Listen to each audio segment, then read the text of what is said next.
este primer bloque vamos a estar hablando de prevención de violencia del niño. Es muy importante destacar en nuestro país el cuidado de los niños desde la justicia, desde la organización, es primordial. ¿Sí? En nuestro país, como te decía, la Convención Internacional de Declaración de Derechos del Niño tiene carácter constitucional, como si fuera ley constitucional, y hay dos grandes leyes nacionales.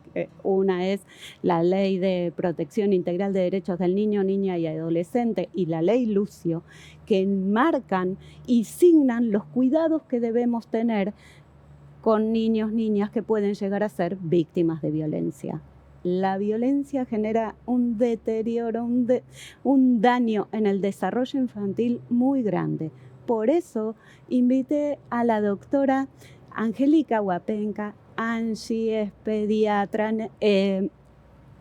puericultora, y vino desde el interior a visitarnos. Muchas gracias, Angie. Gracias, Perdón, estoy medio trabada. No, está bien. Bueno, muchas gracias. Pero la verdad, porque es un tema muy difícil, sí, que angustia mucho, sí, y sí, lamentablemente vemos muchos signos de violencia en niños que uno dice, bueno, ¿cómo hago para intervenir, no?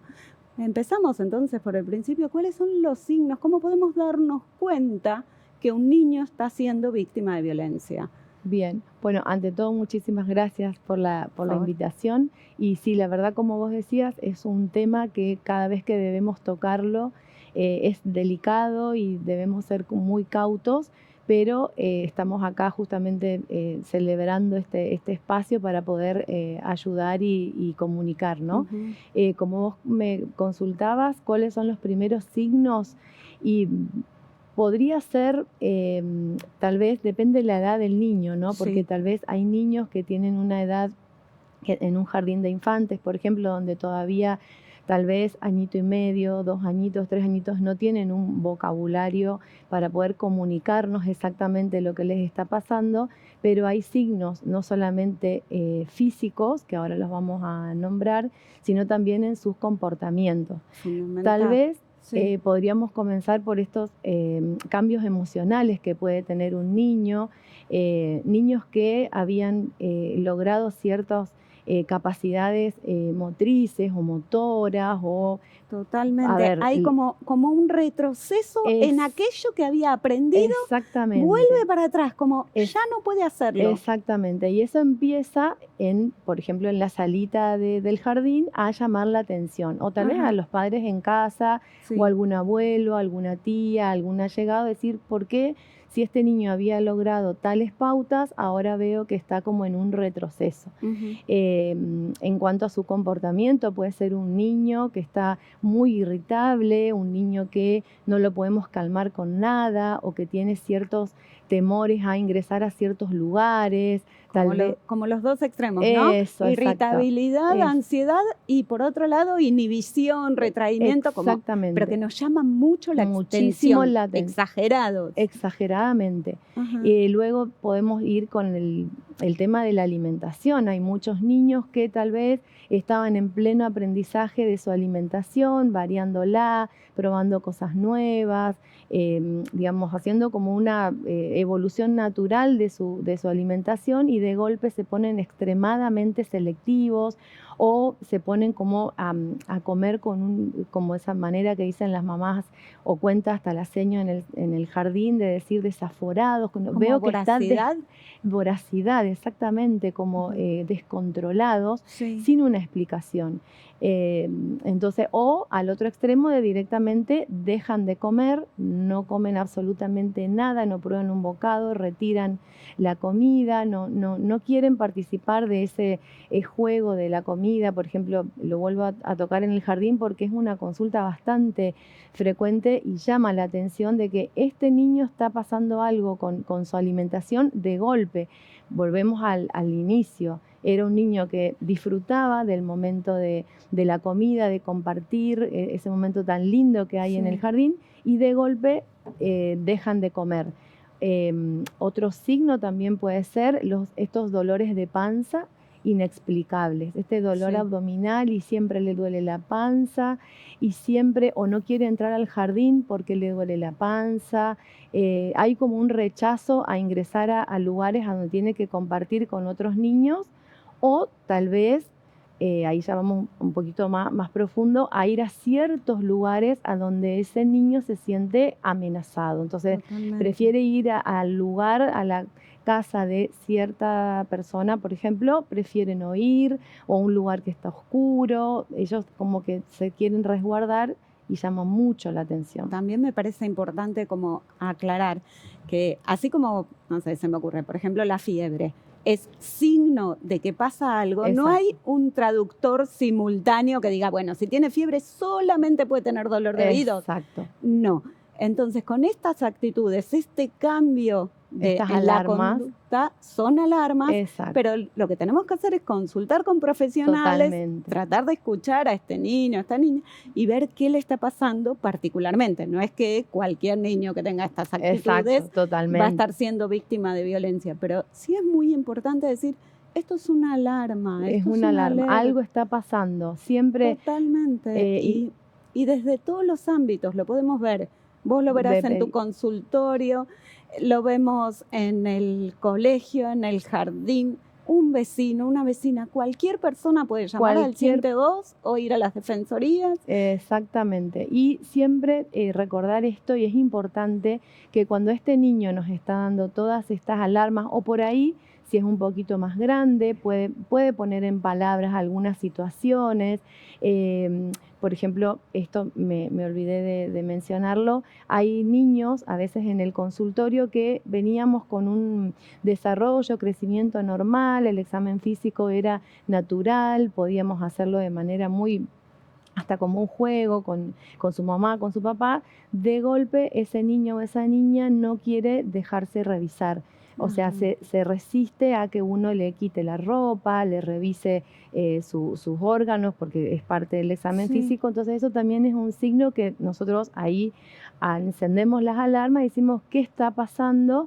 Y ahí empezamos a abrir el abanico de hacer las interconsultas con profesionales acordes a esta situación tan delicada, ¿no? Totalmente. Y también creo, te corro un poquito de estos casos como más extremos o de violencia física o de violencia. Yo decía, hay una violencia naturalizada, como bueno, estas cosas siempre pasaron, esto fue así, en mi época le decíamos, era así. ¿no? Sí. Y me parece que son pequeños actos de violencia en la vida cotidiana que también tenemos que estar atentos, porque un niño que crece, no sé, con determinada rigurosidad, no va a ser riguroso. En general va a ser retraído. O se va a defender. O se va a defender, o se va a identificar y va a salir a atacar a sus compañeritos. Sí, la violencia, digamos, no solamente, nosotros tal vez comenzamos a charlar sobre signos de alarma importantes y muy notorios, pero en realidad también la violencia infantil o el maltrato no solamente siempre es físico o el abuso sexual si uno va a lo más grave, digamos, sino que también esto de los gritos, el autoritarismo, todo eso también es maltrato infantil, y eso también es una alarma que debemos tratar de ir concientizando y cambiando un poco el paradigma hoy en día con esto de la crianza respetuosa o la crianza positiva. Queremos como deconstruir un poco la crianza entre todos, es un trabajo entre todos, porque necesitamos que nuestros niños crezcan en entornos saludables, sin tanto grito, sin castigos y sin premios también, porque esto de premios y castigos eso es fundamental, ¿no? Sí. De que la vida no está marcada por alguien que ejerce la autoridad y dice te portaste bien, te portaste mal, te premio o te castigo. Exacto. El día de mañana yo como adulto me voy a premiar o castigar con algunas cosas, como si tuviéramos un sensor en la cabeza que nos dice lo que está bien y lo que está mal. Y sobre todo pensar que nosotros también fuimos niños y que ellos son niños en pleno crecimiento. Entonces si un niño está en pleno berrinche y yo en ese berrinche como padre lo pongo en el rincón como pasaba antes, no debemos naturalizar eso, porque realmente hoy con todo el avance de la ciencia se sabe que eso no es correcto, no está bien y no tiene ningún efecto positivo. Al contrario, hoy hay estudios que muestran que eso de ir al rincón, eso de dejarlo sin el postre, el castigo psicológico, digamos, tiene sus efectos emocionales en ese niño a futuro. Entonces, tratar de cambiar este paradigma de crianza de que si está en un berrinche o está enojado o no sé, se empacó, como decimos algunos, no quiere hacer la tarea, algo le pasa, no siempre va a ser que es un niño que está siendo abusado ni maltratado, sino que es un niño en crecimiento, tiene sus emociones, debemos acompañarlo, charlar con él, esperar que se le pase, ponernos a su altura. Yo le digo a los papás, al suelo, o sea, arrodillate y ponete en el suelo con él, a ver, charlá, qué le pasa, escuchalo, si no es ahora, bueno, en 2, 3 minutos capaz que sí, y charlarlo, pero no ponerlo de penitencia por ese berrinche, porque él no entendió, en realidad, ese niño en ese berrinche que lo mandaste al rincón, no entendió por qué lo mandaron, y tampoco aprendió. Exactamente. Y tampoco aprendió, entonces esperarlo, acompañarlo, tratar de charlar. Para eso uno necesita, como adulto, lo que le llamamos la autorregulación. Como adultos tenemos que estar muy autorregulados para poder lograr esto, pero es un camino que hay que recorrer lentamente, tampoco es de un día para el otro.